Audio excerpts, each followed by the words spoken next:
Bismillahirrahmanirrahim. Assalamu alaikum dear students. This is Paradise College and welcome in class of English of first year. तो बच्चों आज हमने 7th poem पढ़नी है, उसकी एक्सप्लेनेशन, क्वेश्चंस और सिनोनिम्स देखने हैं, लेकिन उससे पहले भी हमने कोटेशंस करनी है। फर्स्ट 2 पोएम्स की द रेन और नाइट मेल की कोटेशंस क्योंकि आपको वाइट बोर्ड पे नज़र आ रही होंगी। पहले आपको ये रीड करवाऊंगी, देन हम पोएम की तरफ चलेंगे। अब डेली हर लेक्चर के साथ प्रीवियस 2 पोएम्स के मैं आपको साथ साथ कोटेशंस करवाऊंगी, वो कोटेशंस जो आप अपनी एक्सप्लेनेशन में यूज़ कर सकते हैं। फर्स्ट स्टांजा की कोटेशंस है बच्चों ये पहले। A touch of nature makes the whole world kin. कुदरत का एक एहसास पूरी दुनिया को जन्नत बना देता है। फिर a thing of beauty is Joy for ever, कहता है जो चीज़ खूबसूरत होती है वो हमेशा मज़ा देती है। क्योंकि ये जो पोएम है द रेन, जैसे कि आपने पढ़ा था कि ये क्या है, ये नेचुरल फिनोमिनन पे है, रेन पे है और सन पे है। फर्स्ट जो इसका स्टांजा है वो रेन के अबाउट है, जो सेकंड है वो सन के अबाउट है। तो दोनों क्या है, ये दोनों ही नेचुरल फिनोमिनन्स हैं। तो इस वजह से हम कोटेशंस भी बिल्कुल मैच अटेंड करेंगे ताकि स्टांजा के साथ कोटेशंस बिल्कुल मैच हों, इररेलेवेंट ना लगे। Nature never did betray the heart that loved her. कुदरत कभी भी उस दिल को धोखा नहीं देती है जो उसे प्यार करता है। Vitality and beauty are gifts of nature for those who live according to it laws. कहता है खूबसूरती और अखलाक ये 2 कुदरत के ऐसे तोहफे हैं जो उनके लिए हैं जो इसके कवानीन के मुताबिक रहते हैं। अब इसके कवानीन क्या है बच्चों, नेचर को बेस्ट समझने के लिए कि नेचर क्या है, एक इंग्लिश लिटरेचर का नॉवल है जिसका नाम है द रिटर्न ऑफ नेटिव। जो बंदा इसको रीड करता है वो समझ आता है व्हाट इज़ नेचर और इसके लॉज क्या हैं। ये एक ऐसा नॉवल है जिसमें इसके लॉज बताए गए हैं, just like rustic areas, village, देहात, वहाँ पे माउंटेन्स, सब्ज़ा, ये सारे नेचुरल जो फिनोमिनन्स हैं वो बताए गए हैं। और जो लोग उसको उस जगह को छोड़ के जाने की कोशिश करते हैं उनका लास्ट बहुत बुरा अंजाम होता है, क्योंकि वो क्या करते हैं, वो नेचर के लॉज को क्रॉस करने की कोशिश करते हैं। फिर सेकंड स्टांजा है beauty is truth truth beauty. कहता है कि सच खूबसूरत है और सच्चाई ही खूबसूरत होती है। कोटेशन है प्लेयर आफ्टर सारो, सारो आफ्टर प्लेयर, मतलब खुशी के बाद गम और गम के बाद खुशी। Think for best even in adversity, अपने बुरे वक्त में भी हमेशा अच्छा सोचो। तो ये कोटेशंस थी द रेन की। नेक्स्ट हम देखते हैं नाइट मेल की। फर्स्ट स्टांजा की है time and tide wait for none. Time वक्त और टाइड बच्चों यहाँ पे मौज लहर को कहा गया है, जो समंदर में पैदा होती है वो भी बगैर बताए जो है ना वो क्रिएट होती है। तो कहता है कि मौज और वक्त जो है वो किसी का इंतज़ार नहीं करते। उसके बाद better 3 hours soon than minute too late. कहता है 3 घंटे अपने काम पे पहले पहुंचना बेहतर है 1 मिनट लेट हो जाने से। सेकंड स्टांजा की देखें, determination of today leads to success tomorrow. आज हम जो इरादा करते हैं वो कल हमारी कामयाबी का बायस बनता है। तो सेकंड स्टांजा में नाइट मेल है, उसकी डिटर्मिनेशन को शो किया गया है कि वो कितनी डिटर्मिन है। वहाँ पे पर्सोनिफिकेशन यूज़ की गई है, उसको एक डिटर्मिन पर्सन की क्वालिटी दी गई है। तो वहाँ पे ये कोटेशन बहुत सूटेबल है। फिर man gets whatever he strives for, इंसान हमेशा वही पाता है जो वो बोता है। फॉल 7 टाइम्स स्टैंड अप 8, अगर 7 मरतबा गिरते हो तो 8वीं दफ़ा उठ जाओगे। आपने the king and the spider story read की होगी, तो वहाँ पे स्पाइडर जो है वो अपने वेब तक पहुँचने की ट्राई करता है, लेकिन जब वॉल क्रॉस करने की ट्राई करता है तो वो 7 टाइम्स दीवार से नीचे गिरता है, लेकिन 8 टाइम्स क्या होता है, वो अपने वेब तक पहुँच जाता है। इसका मतलब क्या है, नेवर गिव अप, कभी भी हौसला मत हारो बल्कि डिटरमिन रहो। नेक्स्ट है third stanza, success seems to be connected with action. कहता है कामयाबी लगता है जैसे काम के साथ जुड़ी हो, मतलब आप एक्शन करोगे, काम करोगे, मूवमेंट करोगे तो ही आपको कामयाबी मिलेगी। जस्ट अकेले बातें करने से कामयाबी नहीं मिलती, एक्शन इज इम्पॉर्टेंट। कहते हैं successful people keep moving, they make mistake but they don't quite. कामयाब लोग आगे बढ़ते रहते हैं, उनसे भी गलतियां होती हैं लेकिन वो चुप नहीं रहते। इसका क्या मतलब है? इसका मतलब है कि वो अपनी गलतियों को सुधारते हैं, फिर आगे कीप मूविंग करते हैं। Heart broken, heart perplexed, prayers cold, no deeper than skin. ये लास्ट वाली लाइंस के लिए अल्लामा इकबाल की पोइम है, उसका एक कपलेट है जिसका मतलब है टूटे हुए दिल, खाली दिल, नमाजें सर्द महर, मतलब बगैर किसी दुआओं की बेजान सी, नो डीपर देन स्किन। इंसानों में एहसास नहीं बचा, सिर्फ स्किन तक। मतलब इंसान अगर दूसरे का एहसास करता है तो खुद गर्जी के लिए, दिल से नहीं। ठीक है, तो ये है हमारी कोटेशंस नाइट मेल और द रेन की। अब हम स्टार्ट करते हैं अपनी 7th पोइम जिसका नाम है टाइम्स। तो बच्चों, हमारी जो पोइम है टाइम्स ये बुक से ली गई है, बुक जिसका नाम है Ecclesiastes Bible, one of the Bibles, holy books में से एक बुक है ये। 24 एक्लीसियस्टिस बुक्स हैं, जिनमें से हमारी जो पोएम है वो 3 की कुछ लाइन्स, बुक 3 की कुछ लाइन्स, फिर बुक 1 to 12 की कुछ लाइन्स को इकट्ठा करके फिर पोएम बनाई गई है जिसका नाम रखा गया है टाइम्स। इसमें टाइम की वैल्यू बताई गई है। तो पहले आपको मैं एक्लीसियस्टिस के बारे में बताऊं। जस्ट लाइक बच्चों, बाइबल अंजील को हम बोलते हैं बेसिकली, तो होली बुक्स, तो अंजील जो हज़रत ईसा अलैहिस्सलाम पे नाज़िल हुई थी। तो इसी तरह से ये जो एक्लीसियस्टिस है ये असेंबलर है। असेंबलर कहते हैं जामिया। इसमें प्रोवर्ब्स होती हैं मजमूई तौर पे, मतलब सारी प्रोवर्ब्स जो मंसूब की जाती हैं किसके साथ? King Solomon. किंग सोलोमन मतलब हज़रत सुलेमान अलैहिस्सलाम के साथ जो प्रोवर्ब्स, जो हकायात मंसूब की जाती हैं वो सारी एक्लीसियस्टिस में है। तो ये मैक्सिमम 24 वॉल्यूम्स हैं इस बुक के, जिसमें से हमारी जो पोएम है वो 3 1 to 12 बुक वॉल्यूम्स में से लाइन्स को गैदर करके फिर उनको अकोमोलेट करके एक पोएम बनाई गई है जिसका नाम रखा गया टाइम्स। क्रिश्चियनिटी में इसको एक बड़ा लेवल हासिल है, जैसे लाइक शेख सादी की जो बुक है, जैसे कि गुलिस्तान सादी, उसको क्या किया था अंग्रेज़ों ने, इंग्लिश में ट्रांसलेट किया था और उनकी प्रोवर्ब्स को अपनी होली बुक्स में भी यूज़ किया था। इसी तरह से एक्लीसियस्टिस भी प्रोवर्ब्स पे डिपेंडेंट है, जो कि मंसूब की जाती है किसके साथ? किंग सोलोमन के साथ। तो अब हम पोएम पढ़ते हैं जी बच्चों। Pick up your books, page number 70, poem number 7, name times. Let's start. To everything there is a season and a time to every purpose under the heaven. A time to be born and a time to die. A time to plant and a time to pluck up that which is planted. A time to be break down and a time to build up. A time to weep and a time to dance. A time to cast away stones and a time to gather stones together.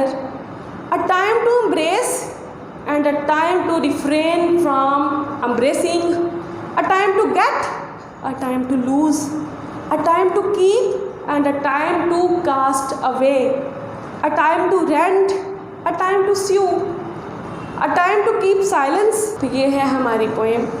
अब इसकी translation बताती हूँ मैं आपको। कहता है कि हर यहाँ पे to everything there is a season. Season यहाँ पे पीरियड को कहा गया है, टाइम को कहा गया है कि हर चीज़ का एक वक्त मुकर्रर है। कहता है कि यहाँ पे हर काम का इस आसमान के तले, हेवन यहाँ पे स्काई को बोला गया है, आसमान तले जितने भी काम हैं उनका टाइम मुकर्रर है। मतलब पैदा होने का भी वक्त है, मरने का भी एक वक्त मुकर्रर है।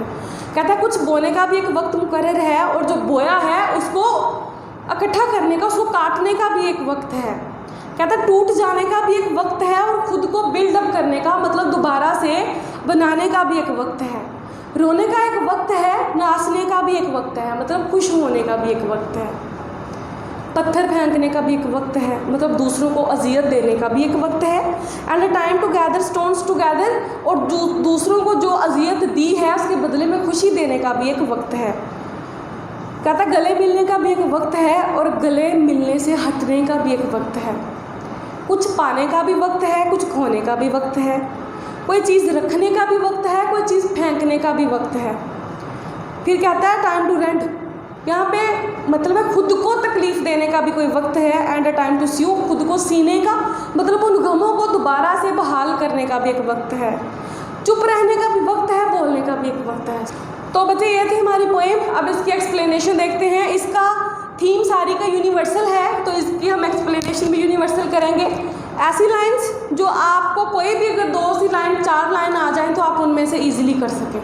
तो सबसे पहले तो हम वैल्यू बताएंगे time. We judge the value of time, ठीक है ना। कहता है under the sky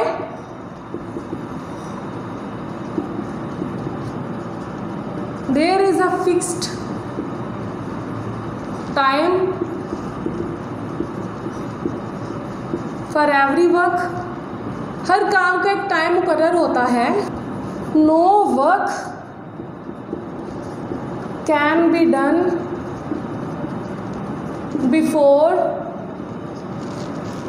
its fixed time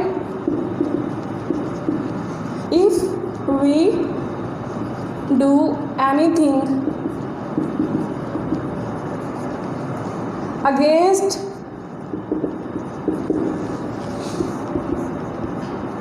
the will of nature, then we are breaking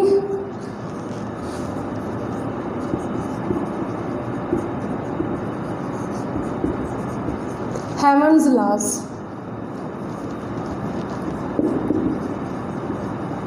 heavens laws यहाँ पे किसको बोला गया है?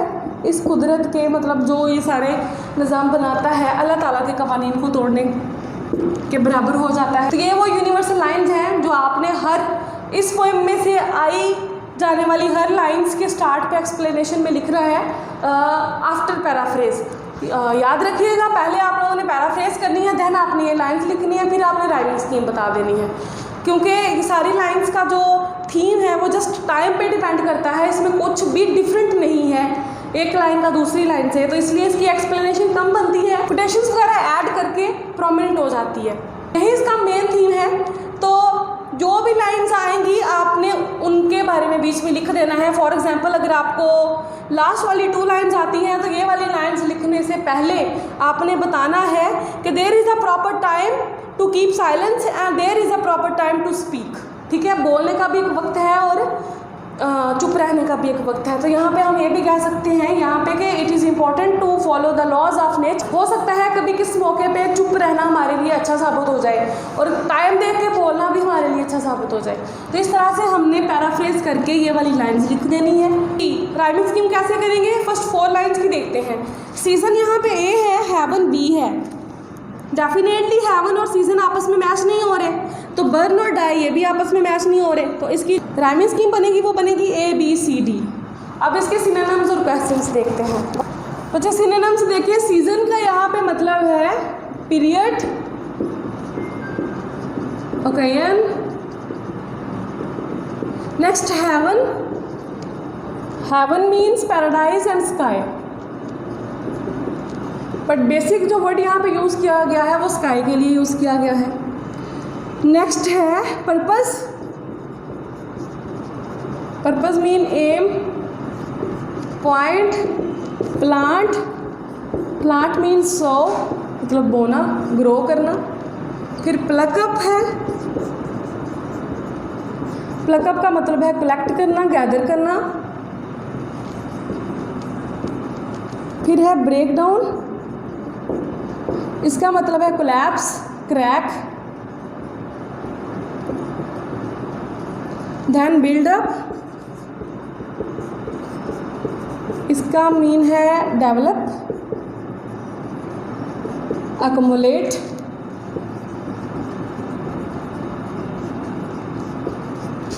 मतलब कास्ट का मतलब है फेंकना, थ्रो।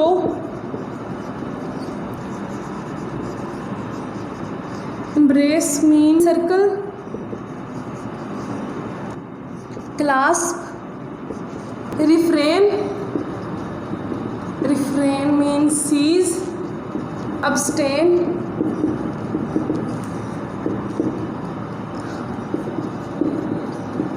रेंट का मतलब है break down, break, hurt. Sew mean stitch, join. तो बच्चों ये हैं इसके सिनोनिम्स। तो बच्चों क्या इंपॉर्टेंस मेंशन हुई है, हम कह सकते हैं कि under this sky every work has a fixed time.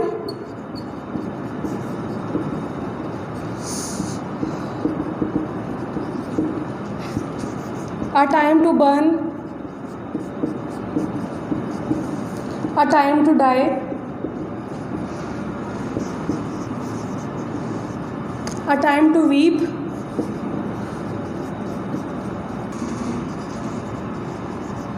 we can do any work before its fixed time। हम कोई भी काम इसके फिक्स टाइम से पहले नहीं कर सकते हैं। तो ये है importance of time mentioned in this poem. तो इसके अलावा आप और भी चीज़ें मेंशन कर सकते हो, जैसे पोएम में है a time to dance, a time to rent, a time to sew etcetera. लेकिन क्वेश्चन को ज़्यादा लंबा नहीं करना, उससे मार्क्स आपके कट जाते हैं। नेक्स्ट क्वेश्चन देखते हैं बच्चे। हमारा जो नेक्स्ट इंपॉर्टेंट क्वेश्चन है वो है व्हाट इज़ एक्लीसिएस्टिस। तो हम कह सकते हैं it is assembler,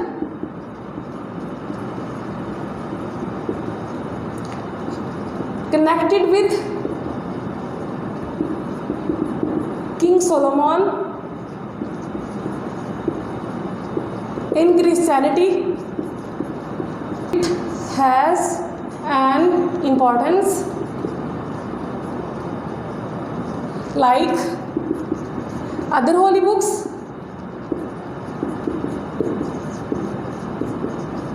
It contains proverbs and verses। तो बच्चों ये है एक्लीसिएस्टिस होली बुक, जो कि हज़रत सुलेमान अलैहिस्सलाम के साथ मंसूब की जाती है। तो बच्चों ये था हमारा आज का लेक्चर। पहली 2 पोएम्स की कोटेशंस, 7th पोएम की explanation, questions and synonyms. Next lecture में हम लोग 8th पोएम जिसका नाम है ओज़िमैंडियस वो अटैम्प्ट करेंगे, साथ पिछली 2 पोएम्स की कोटेशंस करेंगे। तो आज के लिए इतना ही। अल्लाह हाफ़िज़, टेक केयर।